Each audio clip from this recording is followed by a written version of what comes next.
ಎಲ್ರಿಗೂ ನಮಸ್ಕಾರ. ಗಣಿಕಾ ಕಿಚನ್ ವ್ಲಾಗ್ಗೆ ಸ್ವಾಗತ. ನಾನು ಇವತ್ತಿನ ವಿಡಿಯೋದಲ್ಲಿ ಆಲೂಗೆಡ್ಡೆ ಕಬಾಬ್ನ ತುಂಬ ಸುಲಭವಾಗಿ ಚಿಕನ್ ಕಬಾಬ್ಗಿಂತಲೂ ತುಂಬ ಸುಲಭವಾಗಿ ಟೇಸ್ಟಿಯಾಗಿರೋವಂಥ ಕಬಾಬ್ನ ಮಾಡೋದನ್ನ ತೋರಿಸ್ಕೊಡ್ತೀನಿ.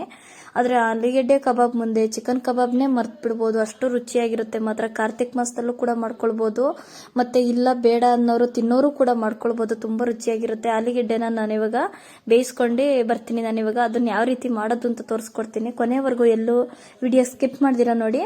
ಅದಕ್ಕೇನೇನು ಬೇಕು ಅಂತೆಲ್ಲ ಇಂಗ್ರೀಡಿಯೆಂಟ್ಸ್ನೆಲ್ಲ ಇಟ್ಕೊಂಡಿದ್ದೀನಿ. ಅಂದರೆ ತುಂಬ ಸುಲಭವಾಗಿ ಯಾವುದೇ ಫುಡ್ ಕಲರ್ ಹಾಕ್ದಿರ ಮಾಡ್ಕೊಳ್ಬೋದು. ಈಗ ಅರ್ಧ ಕೆಜಿ ಆಲೂಗೆಡ್ಡೆನ ನಾನು ಇವಾಗ ಬೇಯಿಸ್ಕೊಂಡು ತಗೊಂಡಿದ್ದೀನಿ. ಅದಕ್ಕೆ ನಾನು ಇವಾಗ ಸ್ವಲ್ಪ ಪುದೀನ ಸೊಪ್ಪನ್ನ ತಗೊಂಡಿದ್ದೀನಿ, ಕಟ್ ಮಾಡಿ ಇಟ್ಕೊಂಡಿದ್ದೀನಿ ತೊಳೆದು. ಸ್ವಲ್ಪ ಕೊತ್ತಂಬರಿ ತಗೊಂಡಿದ್ದೀನಿ ಕಟ್ ಮಾಡಿ.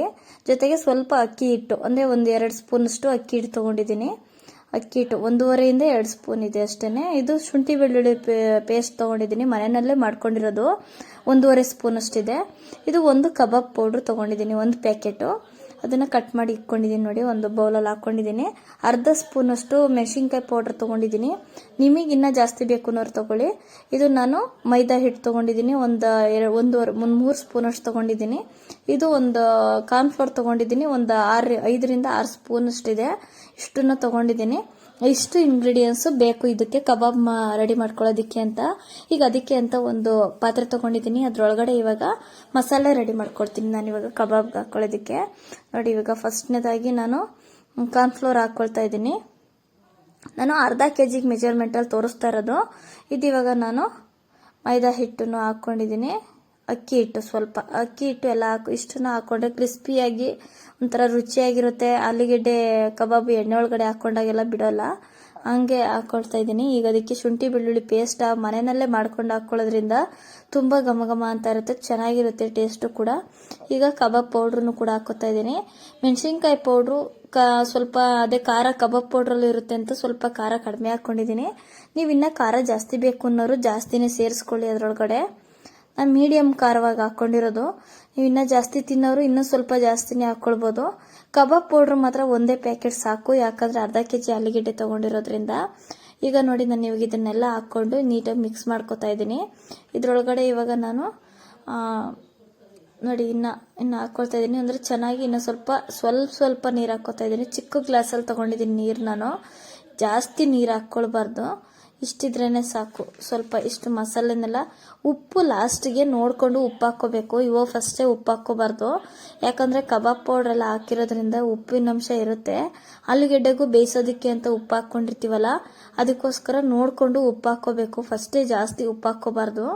ಸ್ವಲ್ಪ ಇದನ್ನೆಲ್ಲ ಕಲಿಸ್ಕೊಂಡ್ಮೇಲೆ ನೀಟಾಗಿ ಎಲ್ಲ ಮಿಕ್ಸ್ ಮಾಡ್ಕೋಬೇಕು. ಚೆನ್ನಾಗಿ ಮಿಕ್ಸ್, ಅಂದರೆ ತೀರಾ ಜಾಸ್ತಿ ನೀರು ಹಾಕ್ಕೋಬಾರ್ದು, ಸ್ವಲ್ಪ ತೀರಾ ಗಟ್ಟಿನೇ ಇರಬೇಕು. ತೀರಾ ಜಾಸ್ತಿ ತೆಳುವು ಬೇಡ, ಗಟ್ಟಿನೂ ಬೇಡ ಅನ್ನಂಗೆ ಈ ಥರ ಕರೆಕ್ಟಾಗಿ ಇಷ್ಟು ಹದವಾಗಿರಬೇಕು. ಈ ಥರ ಕರೆಕ್ಟಾಗಿ ಇದ್ದಾಗ ಇದ್ರೊಳಗಡೆ ಇವಾಗ ಕೊತ್ತಂಬರಿ ಪುದೀನ ಎಲ್ಲ ಸೇರಿಸ್ಕೊತೀನಿ ನಾನು. ನೋಡಿ, ಇಷ್ಟನ್ನು ಕೂಡ ಇವಾಗ ಹಾಕ್ಕೊಂಡು ಕೊತ್ತಂಬರಿ ಪುದೀನ ಸೇರಿಸ್ಕೊತಾ ಇದ್ದೀನಿ. ಇದಕ್ಕೆ ಯಾವುದೇ ಮೊಟ್ಟೆ ಕೂಡ ಬೇಕಾಗಿಲ್ಲ ಇದಕ್ಕೇನೋ.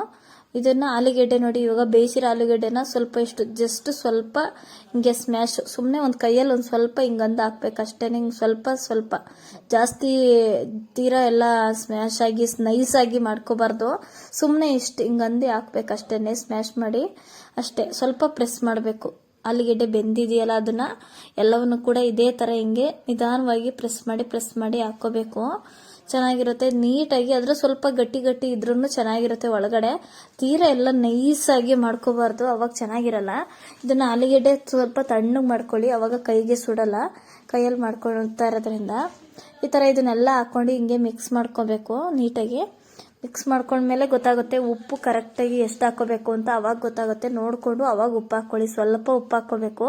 ನಾನೊಂದು ಅರ್ಧ ಸ್ಪೂನಷ್ಟು ಉಪ್ಪನ್ನ ಸೇರಿಸ್ಕೊತಾ ಇದ್ದೀನಿ. ಸಾಕು, ಇಷ್ಟು ಕರೆಕ್ಟಾಗಿ ಐತೆ ಉಪ್ಪು.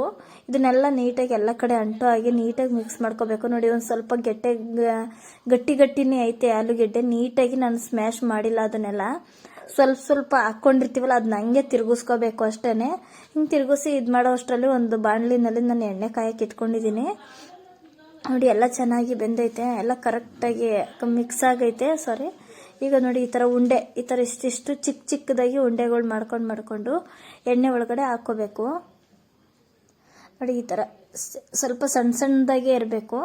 ಒಂದು ನಿಂಬೆಹಣ್ಣು ಸೈಜ್ಗಿಂತ ಸ್ವಲ್ಪ ಚಿಕ್ಕ ಸೈಜ್ನಲ್ಲೇ ಮಾಡ್ಕೋಬೇಕು. ಚಿಕ್ಕದಾಗಿ ಮಾಡ್ಕೊಂಡ್ರೆ ಒಳಗಡೆ ಎಲ್ಲ ಬೇಯಬೇಕಲ್ಲ, ಅದಕ್ಕೋಸ್ಕರ ತುಂಬ ಈಸಿ ಆಗುತ್ತೆ ಅಂತ ಅಷ್ಟೇ ಹೇಳ್ತಾ ಇದ್ದೀನಿ. ತುಂಬ ಸ್ವಲ್ಪ ಸುಮಾರಾಗಿ ನೋಡಿ, ಇಷ್ಟಿಷ್ಟು ದಪ್ಪ ಚಿಕ್ಕದಾಗಿರಬೇಕು. ಅಷ್ಟು ದಪ್ಪ ಇದ್ದರೆ ಚೆನ್ನಾಗಿ ಬೇಯುತ್ತೆ ನೀಟಾಗಿ.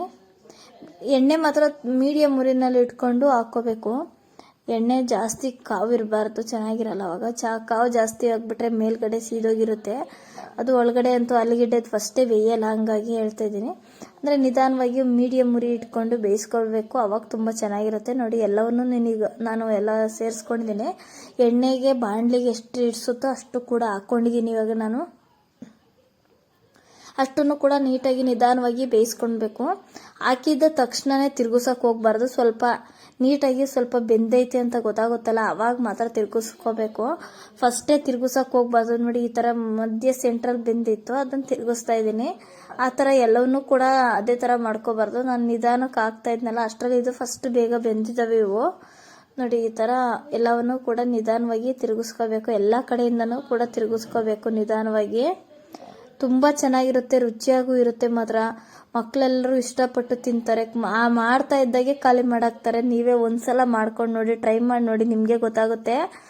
ನೋಡಿ ಎಷ್ಟು ಚೆನ್ನಾಗಿರುತ್ತೆ ಅಂದರೆ ಅಷ್ಟು ಚೆನ್ನಾಗಿರುತ್ತೆ. ಟೇಸ್ಟು ಕೂಡ ತುಂಬ ರುಚಿಯಾಗಿರುತ್ತೆ. ನೀವು ಯಾವತ್ತೂ ತಿಂದೇ ಇರಲ್ಲ, ಅಷ್ಟು ರುಚಿಯಾಗಿರುತ್ತೆ ಮಾತ್ರ. ನೀವು ಒಂದ್ಸಲ ಟ್ರೈ ಮಾಡಿ ನೋಡಿ, ಅಷ್ಟು ಚೆನ್ನಾಗಿರುತ್ತೆ. ನೋಡಿ ಈಗ ಎರಡೂ ಕಡೆನೂ ಕೂಡ ನಿಧಾನವಾಗಿ ಬೇಯಿಸ್ಕೊಳ್ಬೇಕು. ನೋಡಿ ಎಷ್ಟು ಚೆನ್ನಾಗಿದೆ ಅಂತಂದರೆ ಅಷ್ಟು ಚೆನ್ನಾಗಿ ಕರೆಕ್ಟಾಗಿ ಪರ್ಫೆಕ್ಟಾಗಿ ಬಂದೈತೆ. ಈಗ ನಾವು ಕರೆಕ್ಟ್ ನನಗೆ ಹಾಕಿರೋ ಮೆಜರ್ಮೆಂಟಲ್ಲಿ ನೀವು ಕೂಡ ಅದೇ ಥರ ಅಷ್ಟೇ ಅಳ್ತೀನಲ್ಲ ಹಾಕೊಳ್ಳಿ, ಚೆನ್ನಾಗಿ ಬರುತ್ತೆ. ಇನ್ನು ಸ್ವಲ್ಪ ಕಡಿಮೆ ಮಾಡೋದು ಆ ಥರ ಎಲ್ಲ ಇದು ಮಾಡಿದ್ರೆ ಈಗ ಎಣ್ಣೆನಲ್ಲಿ ಆಲೂಗೆಡ್ಡೆ ಎಲ್ಲ ಎಣ್ಣೆಗೆ ಹಾಕ್ತಿದ್ದಂಗೆ ಎಲ್ಲ ಬಿಟ್ಕೊಂಡ್ಬಿಡುತ್ತೆ, ಎಲ್ಲ ಕದ್ರೋಗ್ಬಿಡುತ್ತೆ, ಆ ಥರ ಎಲ್ಲ ಆಗುತ್ತೆ. ಅದ್ರ ಬದಲು ನಾನು ಹೇಳಿದ್ದೀನಲ್ಲ, ಈ ಅಳತೆನಲ್ಲಿ ಮಾಡ್ಕೊಳ್ಳಿ, ಚೆನ್ನಾಗಿರುತ್ತೆ. ತುಂಬ ಕರೆಕ್ಟಾಗಿ ಬರುತ್ತೆ. ಕರೆಕ್ಟ್ ಮೆಜರ್ಮೆಂಟಲ್ಲಿ ಹೇಳ್ಕೊಟ್ಟಿದ್ದೀನಿ ನಾನು. ನಾನು ಹೇಳಿದ್ದೀನಲ್ಲ, ಇದೇ ಮೆಜರ್ಮೆಂಟಲ್ಲಿ ಮಾಡಿಕೊಂಡ್ರೆ ತುಂಬ ಚೆನ್ನಾಗಿ ಬರುತ್ತೆ. ಸ್ವಲ್ಪನೂ ಕದ್ರೋಗೋದಿಲ್ಲ, ಆ ಥರ ಬರುತ್ತೆ ನೋಡಿ. ಇದು ನಾನು ಅರ್ಧ kg ಆಲೂಗೆಡ್ಡೆಗೆ ನಾನು ಮೆಜರ್ಮೆಂಟ್ಗೆ ತೋರಿಸಿರೋದು. ನಾನು ಅರ್ಧ kg ಮೆಜರ್ಮೆಂಟಲ್ಲಿ ಒಂದು 6 ಸ್ಪೂನಷ್ಟು ನಾನು ಕಾರ್ನ್ಫ್ಲೋರ್ ತೊಗೊಂಡಿದ್ದೀನಿ. ಅದಕ್ಕೆ 3 ಸ್ಪೂನಷ್ಟು ಮೈದಾ ತೊಗೊಂಡಿದ್ದೀನಿ. ಅದಕ್ಕೆ 1.5 ಸ್ಪೂನಷ್ಟು ಅಕ್ಕಿ ಹಿಟ್ಟು ತೊಗೊಂಡಿದ್ದೀನಿ. ಅಷ್ಟಕ್ಕೆ ಅರ್ಧ ತೊಗೊಂಡಿದ್ದೀನಿ. ತುಂಬ ಕರೆಕ್ಟಾಗಿ ತುಂಬ ಚೆನ್ನಾಗಿ ಈ ಥರ ಬರುತ್ತೆ. ತುಂಬ ಕಲರ್ ಆಗಿ ಬರುತ್ತೆ. ಅದಕ್ಕೆ ಒಂದು ಸ್ವಲ್ಪ ಲಾಸ್ಟ್ಗೆ ಮುಗಿದ ಮೇಲೆ ಒಂದು ಸ್ವಲ್ಪ ಬೆಂದೈತೆ ಅಂದಮೇಲೆ ಒಂದು ಸ್ವಲ್ಪ ಒಂದು 3 ಸ್ಪೂನಷ್ಟು ಅಂದರೆ ಒಂದು ಅರ್ಧ ಹಿಡಿಗಿಂತ ಕಡಿಮೆ ಕರಿಬೇವಿನ ಸೊಪ್ಪನ್ನ ಹಾಕೊಂಡ್ಬಿಟ್ರೆ ತುಂಬ ಚೆನ್ನಾಗಿ ಘಮ ಘಮ ಅಂತ ಇರುತ್ತೆ. ಅಂತೂ ಆಲೂಗೆಡ್ಡೆ ಕಬಾಬ್ ಅಂತೂ ತುಂಬ ಚೆನ್ನಾಗಿರುತ್ತೆ. ನೋಡ್ತಾ ಇದ್ರಲ್ಲ ಎಷ್ಟು ರುಚಿಯಾಗಿ ಇರುತ್ತೆ ಅಂದರೆ ಅಷ್ಟು ಚೆನ್ನಾಗಿರುತ್ತೆ ಮಾತ್ರ. ಸ್ನ್ಯಾಕ್ಸ್ ಟೈಮಲ್ಲಿ ಈಗ ಈ ಶ್ರಾವಣ ಕಾರ್ತಿಕ ಅಂತ ಟೈಮಲ್ಲೆಲ್ಲ ಮಾಡ್ಕೊಳ್ಬೋದು, ತುಂಬ ಚೆನ್ನಾಗಿರುತ್ತೆ. ಈಗ ನಾನ್ ವೆಜ್ ಯಾರು ತಿನ್ನಲ್ವೋ ಅಂತ ಟೈಮಲ್ಲೆಲ್ಲ ಮಾಡ್ಕೊಳ್ಬೋದು, ತುಂಬ ರುಚಿಯಾಗಿರುತ್ತೆ ಮಾತ್ರ. ಯಾಕಂದ್ರೆ ಇಲ್ಲ ಅಂತ ಟೈಮಲ್ಲೇ ಕೆಲವರು ತಿನ್ನೋರು ಕೂಡ ಮಾಡ್ಕೊಳ್ಬೋದು. ಒಬ್ಬೊಬ್ರು ಯಾಕಂದ್ರೆ ಕಾರ್ತಿಕ್ ಮಾಸದಲ್ಲಿ ತಿನ್ನಲ್ಲ ನೋಡಿ. ನಾವು ಅದಕ್ಕೇನೆ ಕಾರ್ತಿಕ್ ಮಾಸದಲ್ಲಿ ನಾವು ಮಾಡಲ್ಲ, ನಾನ್ ವೆಜ್ ವಿಡಿಯೋಗಳನ್ನೇ ಆಗ್ತಾ ಇಲ್ಲ ಅಂತಂದ್ರೆ ನಾವು ಕಾರ್ತಿಕ ತಿನ್ನಲ್ಲ, ಅದಕ್ಕೋಸ್ಕರ ನಾವು ಮಾಡ್ತಾ ಇಲ್ಲ ನಾವು ನೋಡಿ. ಅದು ಅಂಥವ್ರಿಗೆಲ್ಲ ಯೂಸ್ ಆಗುತ್ತೆ, ತುಂಬಾ ಚೆನ್ನಾಗಿರುತ್ತೆ. ಟೇಸ್ಟ್ ಅಷ್ಟೇ ಚೆನ್ನಾಗಿರುತ್ತೆ. ಸ್ನ್ಯಾಕ್ಸ್ ಊಟದ ಜೊತೆಗೆ ಎಲ್ಲ ಚೆನ್ನಾಗಿರುತ್ತೆ. ಸಂಡೇಗೆ ಎಲ್ಲ ಮಾಡ್ಕೊಳ್ಬೋದು. ಮಕ್ಳಿಗಂತೂ ತುಂಬಾ ಇಷ್ಟಪಟ್ಟು ಎಲ್ಲರೂ ತಿಂತಾರೆ. ಎಲ್ರಿಗೂ ದೊಡ್ಡವರು ಮಕ್ಕಳೇ ಅಂತಲ್ಲ, ದೊಡ್ಡವ್ರಿಗೆ ಮಕ್ಳಿಗೆ ಎಲ್ರಿಗೂ ತುಂಬಾ ಇಷ್ಟ ಆಗುತ್ತೆ, ಅಷ್ಟು ರುಚಿಯಾಗಿರುತ್ತೆ. ನನ್ನ ವಿಡಿಯೋನ ಯಾರೆಲ್ಲ ಹೊಸಬ್ರು ನೋಡ್ತಾ ಇದ್ರೆ ಇನ್ನೂ ಸಬ್ಸ್ಕ್ರೈಬ್ ಆಗಿಲ್ಲ ಅಂತ ಅಂದ್ರೆ ಸಬ್ಸ್ಕ್ರೈಬ್ ಆಗಿ. ಅಂದ್ರೆ ನೋಡಿ ಎಲ್ಲರೂ ಕೊನೆವರೆಗೂ ವಿಡಿಯೋ ನೋಡಿ ಹೆಂಗೇನೆ ನಂತರ ನೋಡಿ ಸಬ್ಸ್ಕ್ರೈಬ್ ಮಾಡ್ಕೊಳ್ಳಿ, ಮರಿದಿರ ಸಬ್ಸ್ಕ್ರೈಬ್ ಮಾಡ್ಕೊಳ್ಳಿ ಅಂತ ಹೇಳ್ತಾ ಇದ್ದೀನಿ. ಹೊಸ ವಿಡಿಯೋದೊಂದಿಗೆ ಮುಂದಿನ ವಿಡಿಯೋದಲ್ಲಿ ಸಿಗ್ತೀನಿ. ಎಲ್ರಿಗೂ ನಮಸ್ಕಾರ.